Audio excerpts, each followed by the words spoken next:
Iki rencang-rencang sing izin apa ngevideo ngoten lho Pak. Wis spot-spot area-area mriki ngoten lho. Dan terus paling nggih ajeng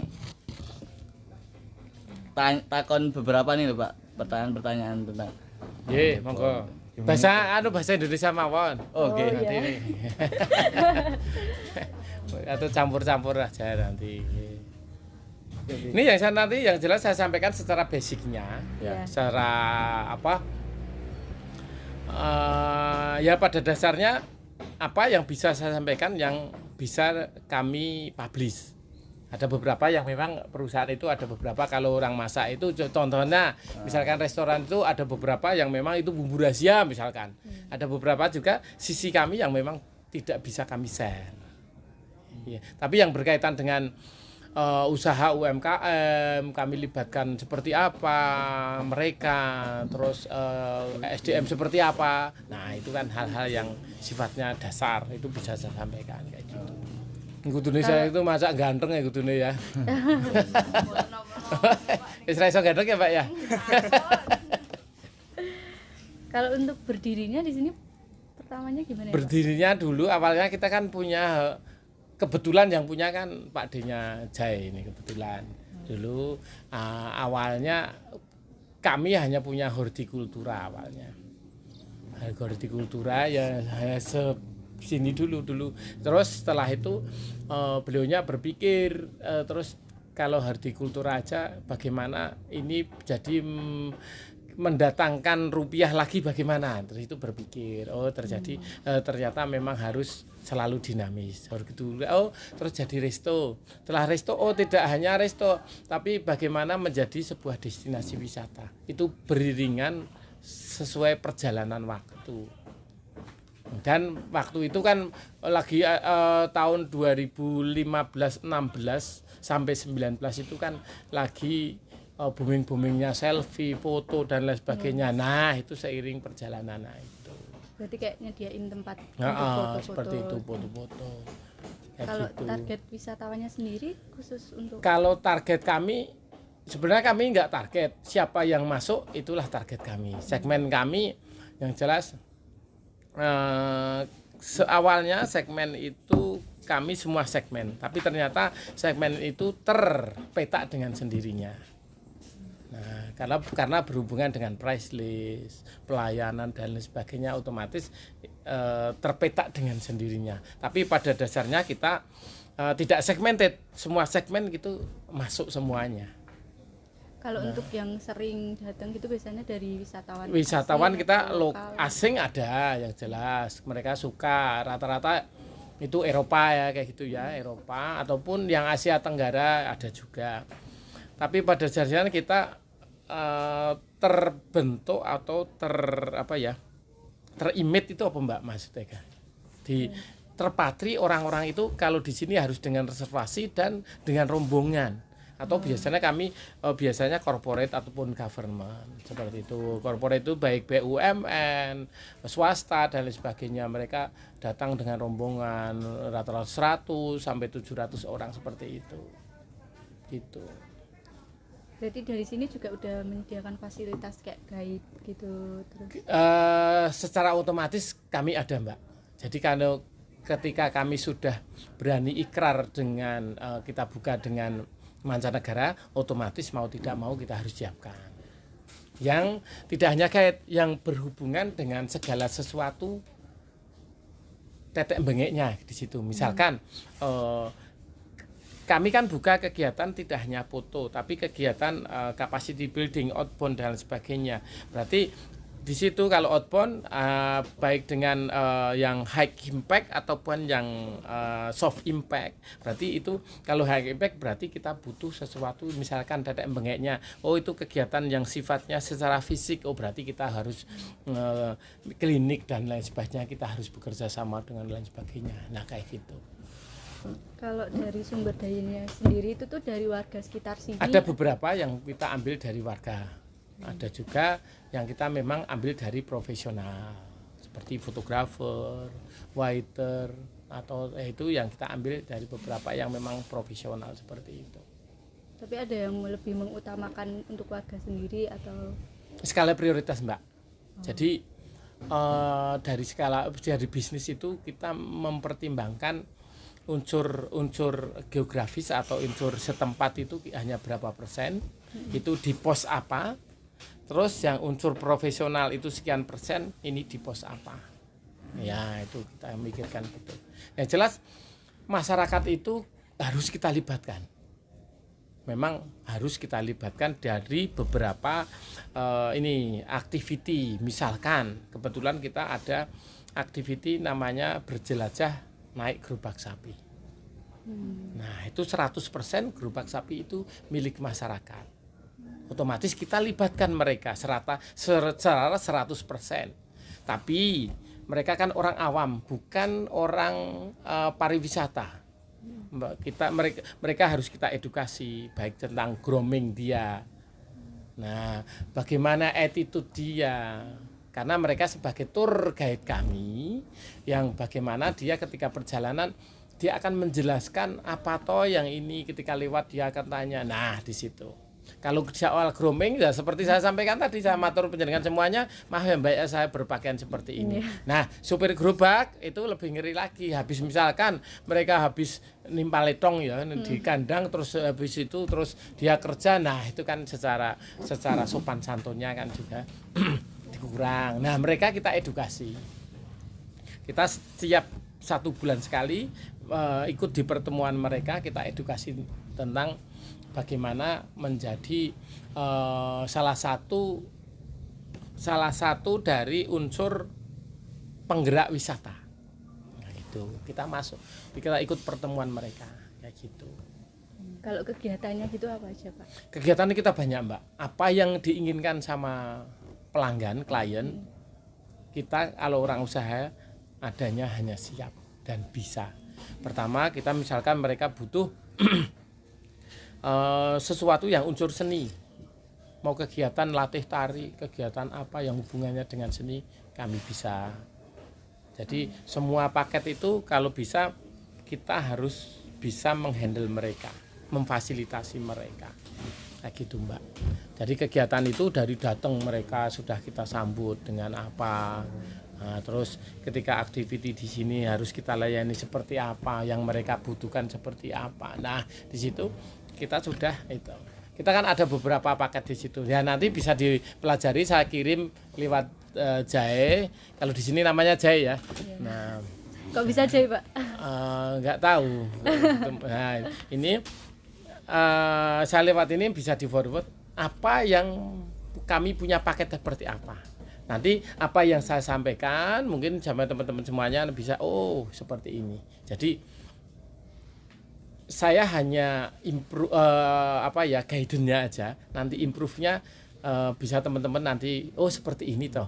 Yang disampaikan ini urutannya seperti ini kayak gitu. Seperti ya kebetulan kan komunikasi ya. Nah, lebih paham teman-teman semuanya dari bahasa saya bagaimana ketika melihat sebagai guidance-nya seperti ini, improve-nya untuk menyampaikan seperti apa kayak gitu. Kalau dari sini kayak keunikan yang ditonjolkan itu keunikan yang jelas yang lebih itu kami jual aktivitas Mbak. Aktivitas pertama di Jogja ini sudah banyak sekali studio foto yang menyuguhkan mereka dengan suguhan tradisional. Kami lebih punya.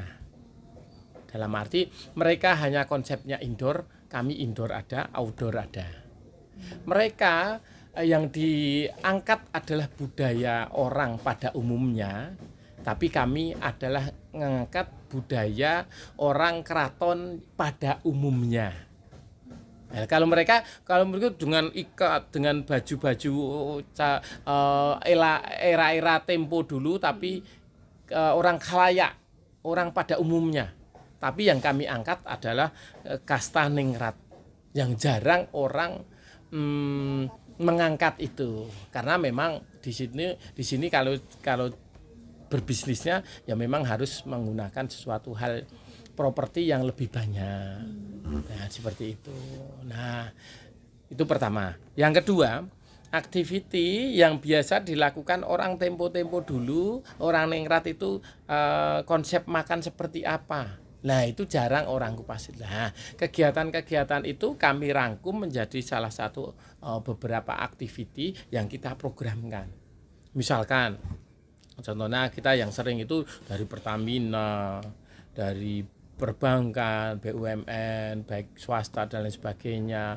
Ada juga beberapa perusahaan-perusahaan swasta luar negeri ataupun banyak juga. Nah, itu di situ. Nah, mereka gini, dalam kegiatan itu mereka kami paketkan, datang sudah kami berikan layanan seperti datang kami sambut dengan welcome drink. Dengan welcome drink ketika dalam komunikasi hubungannya dengan pertama komunikasi, yang kedua dengan kami Pariwisata. bukan pariwisata tapi promonya. Kami bagaimana mengangkat mereka ketika datang, misalkan Mbak siapa namanya? Zalfa. Mbak Zalfa misalkan datang ke restoran tertentu. Ketika datang disebut namanya. Nah, apa yang menjadi yang merasa Mbak Zalfa rasakan di situ? Merasa akrab, senang. Nah, itu sama. Kita menggunakan sistem seperti itu. Namanya hospitality ya. Jadi kita menggunakan konsep seperti itu. Ketika yang datang itu misalkan logo mereka dari instansi misalkan atau dari corporate ataupun dari perusahaan apa, misal contohnya lah saya sebut merek Pertamina, Hulu apa kayak gitu, itu kita bikinkan logo itu untuk, nah itu mereka akan terapresiasi secara ya tak terhingga bagi mereka ketika sudah disambut seperti itu. Nah, yang setelah itu kami ajak foto dulu, Nah, konsep kami yang kami jual adalah sistem pelayanan dari datang sampai pulangnya. Nah, ketika teman-teman semuanya mungkin pernah merasakan foto di studio mana, mungkin itu yang mereka jual adalah cuman hasil karya dari bidikan kamera mereka.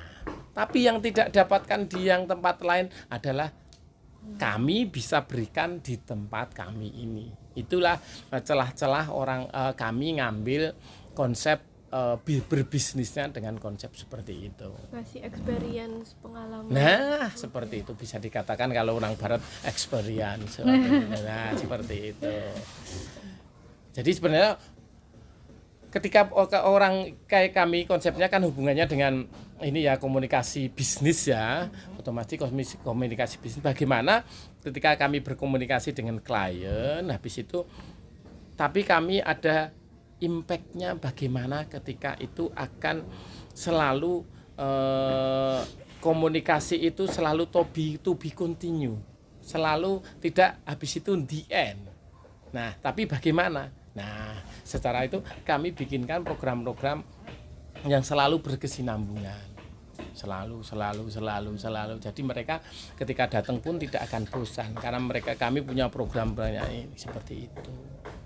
Ya, terus hubungannya dengan kalau bisa dikatakan hubungannya dengan masyarakat UMKM. Kalau bahasanya Mbak E mungkin social entrepreneurship gitu ya. Nah, itu kita libatkan mereka seperti ketika SDM atau personalia itu mengambil SDM yang tidak mereka tidak terikat kontrak secara resmi ataupun daily worker. Kita ambil mereka konsepnya seperti daily worker. Jadi kita ambil secara terpisah. Contohnya aja Mbak, jadi bukan ya contohnya kita ambil secara terpisah. Jadi ini misalkan kita punya kayak galeri itu 100% milik mereka. Silahkan kelola, kami beri wadah. Bagaimana sistem penghitungannya? Kami tidak ambil profit dari situ, tapi tolong itu dikemas. Kami cari tamu. Tamu itu siapa tahu nanti akan tergerak untuk belanja di situ. Nah, kita sistemnya seperti itu. Terus gerobak sapi. Nah, kita beli pisah. Kita beli pisah. Ketika ada activity itu kita tawarkan semua apa yang nyantol di ini, misalkan kegiatannya itu misalkan outbound atau kegiatan capacity building. Itu ya mereka aku pengen kekompakan, aku pengen sinergi, aku pengen sense of belonging-nya dapat ketika di ini bagaimana. Nah, ketawarkan saya punya program ABCDE. Di dalamnya itu ada gerobak sapi. Nah, kita tawarkan. Oh, ternyata klien mau. Nah, itu udah kita terus booking sama gerobak sapi. Kita besok datangkan misalkan peserta 100, berarti saya butuh sekitar sekian gerobak sapi. Nah, itu jadi kita masukkan mereka di activity itu. Itu nanti gerobak itu kita ada apa? Kita ada ikatan di situ. Satu gerobak sekian rupiah. Oke, biar bisa jalan semuanya. Kami juga dalam berbisnis dapat, gerobak sapi juga tidak dirugikan. Hitungannya kamu masuk berapa gerobak sapi? Sekian. Nah, kita berikan uang itu sama mereka, 100% kita berikan. Tapi di sisi lain, kalau mereka konsepnya tradisional, secara hitungan matematika, secara akuntansinya, secara dia bikin neraca dan lain sebagainya, mereka konvensional. Kita ajari mereka. Ini loh, ketika dapat 2 rupiah misalkan, ini jangan semuanya masuk kantong pribadi mereka, tapi kita ajari posting mereka. Ini sekian rupiah itu masuk ini, sekian rupiah ini, sekian rupiah ini. Yang sekian rupiah masuk kantong pribadimu. Ketika organisasimu pingin langgeng, dan ketika dirimu pengen gerobakmu juga akan terawat. Nah, seperti kita ajari mereka sampai segitu. Nah, kita demikian juga dengan beberapa komunitas-komunitas. Misalkan ketika paket mereka pengen dengan atraksi budaya. Tamu datang itu disambut dengan bergodo prajurit keraton. Nah, pernah lihat ya? Nah, seperti itu. Nah, kita juga ambil dari warga masyarakat kanan kiri. Oke, kalau saya butuh tim sekian untuk berguru prajurit keraton, berapa rupiah per orangnya? Sekian rupiah, kita ketemu. Nah, kita masukkan dalam paket itu. Atau sekedar kita apresiasi ke tamu, gandeng tamu niki istimewa, udah kita kasih. Apresiasinya dengan ini begitu begitu datang, mereka mendapat sambutan yang begitu istimewa, disambut prajurit keraton kayak gitu. Nah, itulah paket-paket yang kami kemas. Jadi bisnisnya kan bukan bisnis kami murni 100% murni bisnis untuk profit itu menjadi sebuah profit yang masuk di perusahaan kami. Tapi bagaimana ketika profit itu unsur-unsur yang terlibat itu bisa mendapatkan proporsional, Mbak. Saya anggap proporsional itu sesuai porsi dan keperuntukannya, maksudnya ya. Adil itu kan tidak harus sama, Mbak, tapi adil itu proporsional. Ketika Mbak siapa? Ya, Zalfa tadi, bekerjanya keringatnya sampai netes segini-gini, nggak mungkin akan sama masih seminggu udah tutut dan lain sebagainya. Mungkin tidak akan sama hasil yang ketika yang didapatkan. Nah, seperti itu juga. Ketika seperti itu, jadi kami pembagiannya sesuai yaitu porsinya. Ketika porsi menjadi kesepakatan, porsi gerobak sapi segini, porsi ini segini. Nah, seperti itu. Amin. Seperti itu, Mbak.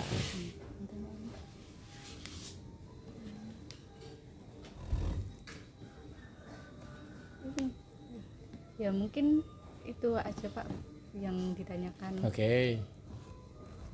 Paling nggak itu secara garis besarnya. Ya. Tapi kalau secara keterangan yang detail mungkin 2 hari 2 malam nggak selesai.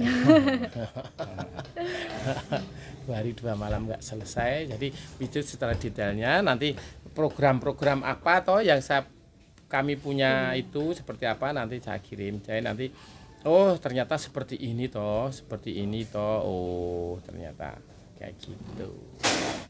Yang pada prinsipnya karena berhubungan dengan mata kuliah teman-teman semuanya, komunikasi bisnis adalah bagaimana berkomunikasi. Nanti yang intinya adalah komunikasi itu akan feedbacknya akan mendatangkan revenue atau mendatangkan profit bagi apa media yang akan kita sampaikan, komunikasi seperti apa yang akan misalkan kayak gini secara contohnya, komunikasi bisnis itu bagaimana ketika berkomunikasi yang akan mendatangkan feedbacknya sebuah rupiah buat yang kita angkat tadi gitu Mbak. Nah yang berhubungan dengan maksudnya seperti itu kalau tidak salah dari konsep gitu aja ya.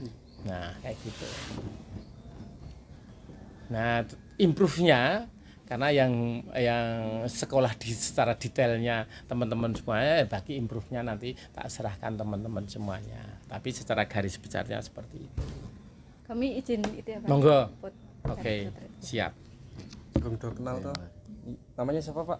Saya Jono. Pak Jono. Beda karo sing Nek Pak Hasan Pak Hasan owner, saya pelaksana harian. Gitu. Owner sekalian juga merangkap beberapa, jadi beberapa dalam arti itu ya kembali lagi karena social entrepreneurship ya sebagai juga motivator untuk teman-teman yang bergerak sinergi dengan kami.